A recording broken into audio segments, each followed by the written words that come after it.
Salut, c'est Aurélien de Salsa Flub. Aujourd'hui, je vais te parler de comment finir ta danse en beauté.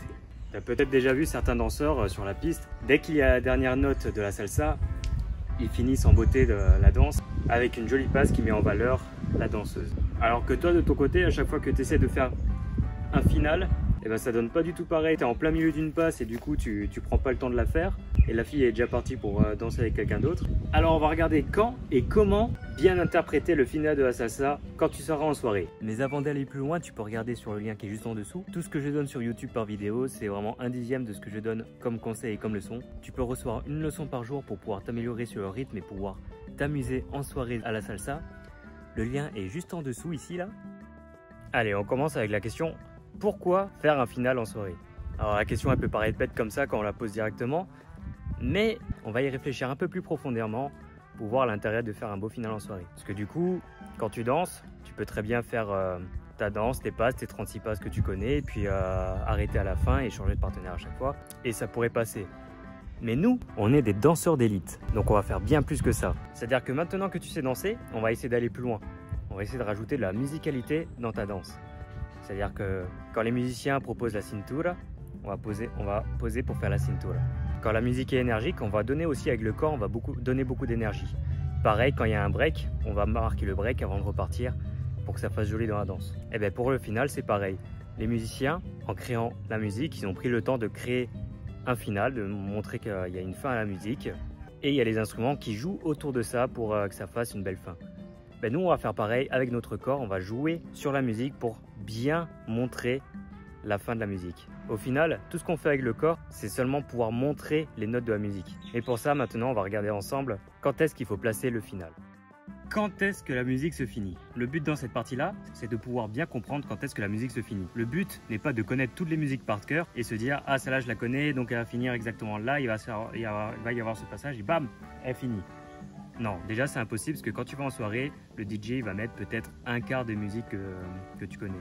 Le reste, les 3/4, ça va être des musiques que tu ne connais pas. À moins que tu sois tombé dedans quand tu étais tout petit et du coup, là peut-être que tu connais. Comment faire pour savoir quand est-ce que la musique va se terminer? Eh bien déjà, il faut savoir qu'il y a deux types de fins dans la salsa. Le premier type de fin, c'est le type de fin qu'utilise Alexandre Abreu dans ses musiques.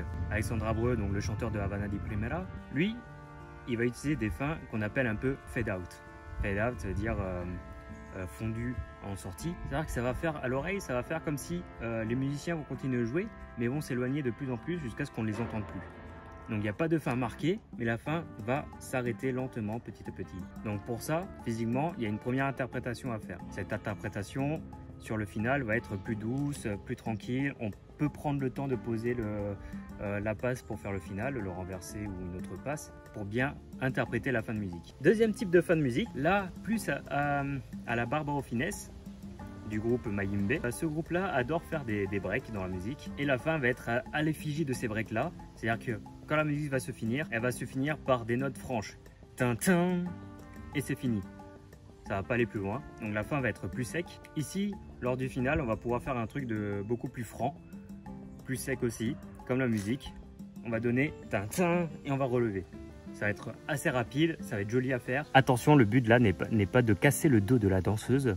Le but est d'y aller quand même avec parcimonie. Et puis après, entre les deux, il va y avoir des musiques où ça va être franc à la Mayimbe, mais ça va laisser sonner la dernière note, genre le piano qui plaque et là c'est fini. Et là pareil, donc tu peux donner un petit coup plus franc et relever plus lentement selon la passe que tu fais. Maintenant qu'on connaît les deux types de fin, il faut quand même pouvoir reconnaître la fin. Et pour ça, il y en a un peu pour tous les goûts, mais la plupart des musiques gardent une façon de montrer que ça va finir et on va les regarder ensemble. Premièrement, il y a certaines musiques qui prennent l'intro et qui le remettent à la fin.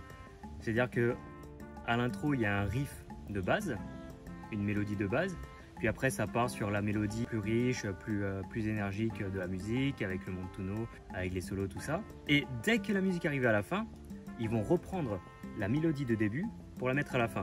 Si tu as l'oreille que tu as remarqué que c'est la même mélodie au début et à la fin, tu peux dire « Ah, là c'est la fin, je vais me préparer pour faire la fin, pour faire le final. » Et bim, ça va faire joli. Deuxième possibilité, c'est que la musique va se calmer à la fin. C'est-à-dire qu'il y a des instrus qui vont sonner, ça va être pas mal et tout. Vers les dernières mesures de la chanson, la musique va se calmer et il va rester quelques instruments pour montrer que la fin approche, la musique se calme et là on peut passer en position fermée pour faire le final tranquillement parce qu'on a su que la musique se calmait. Troisième possibilité, certaines musiques proposent une mélodie différente. C'est-à-dire que la musique est partie, est lancée et à un moment donné, la mélodie va carrément changer. Alors là je pense à une musique de Maïté Antolé, c'est Dera Messi, où à la fin elle est vraiment différente du reste.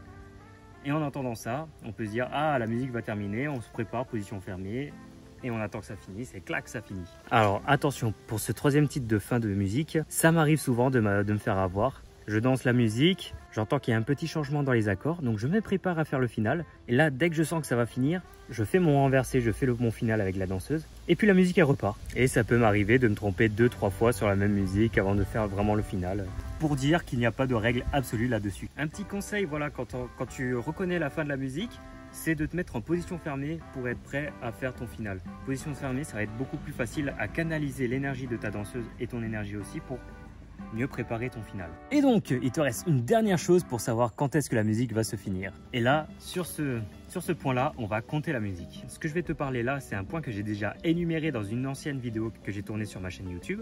C'est le principe des 4 mesures. À la salsa, comme dans toutes les musiques en général, pop, bachata, salsa, etc., les musiciens utilisent la règle des 4 mesures. La règle des 4 mesures, c'est que toutes les 4 mesures, une mesure c'est 1, 2, 3, 5, 6, 7. Toutes les 4 mesures où sont multiples, il va y avoir un changement dans la musique. Le changement, ça peut être un break, ça peut être partir sur un solo, sur le refrain, et ça peut être aussi donc la fin de la musique. C'est-à-dire, c'est là où j'en viens donc, si tu reconnais, grâce à ce qu'on a dit tout à l'heure, que la musique va finir, tu vas compter 4 mesures dans ta tête. Si la musique ne finit pas, tu vas compter 8 mesures. Tu vas compter 4 ou 8 mesures, et au bout de la 4e ou 8e, tu vas pouvoir faire ton renversé.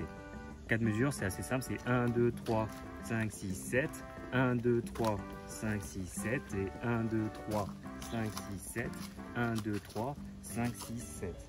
Et là, tu fais ton renversé. Avec ceci, tu vas pouvoir savoir donc bien reconnaître les fins de musique et bien savoir quand est-ce qu'il faut faire ta passe finale. Maintenant, on va regarder comment faire la passe finale. Comment faire un final de salsa en beauté? Pour que tu puisses bien briller en soirée lors de tes danses, je vais te donner 4 façons de finir ta danse.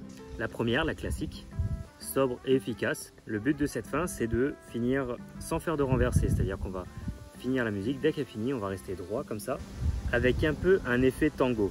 C'est-à-dire qu'on va être les 2 corps droits et on va se rapprocher en mode un peu comme si on voulait faire un câlin, mais sans qu'on soit trop proche. Attention, c'est pas de la bachata sensuelle. Hein. Et on va finir dans cette position avec une grâce. Simple, basique, efficace. Deuxième type de sortie, c'est la plus connue, c'est la renversée. C'est la passe à laquelle on pense lorsqu'on nous demande de faire une fin de salsa. Ici, le but, c'est de prendre le bras de la fille. Moi, je le fais en général après un dilekeno.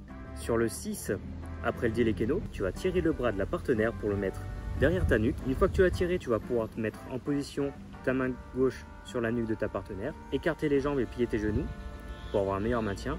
Et là, tu peux donner l'effet de renversé. Petite note importante, il faut bien maintenir la fille parce que certaines filles vont se lâcher à fond et tu peux vite perdre l'équilibre. Et un conseil pour la fille aussi, le conseil ça va être de gainer parce que le but c'est pas de se laisser aller, mais de faire quelque chose de joli.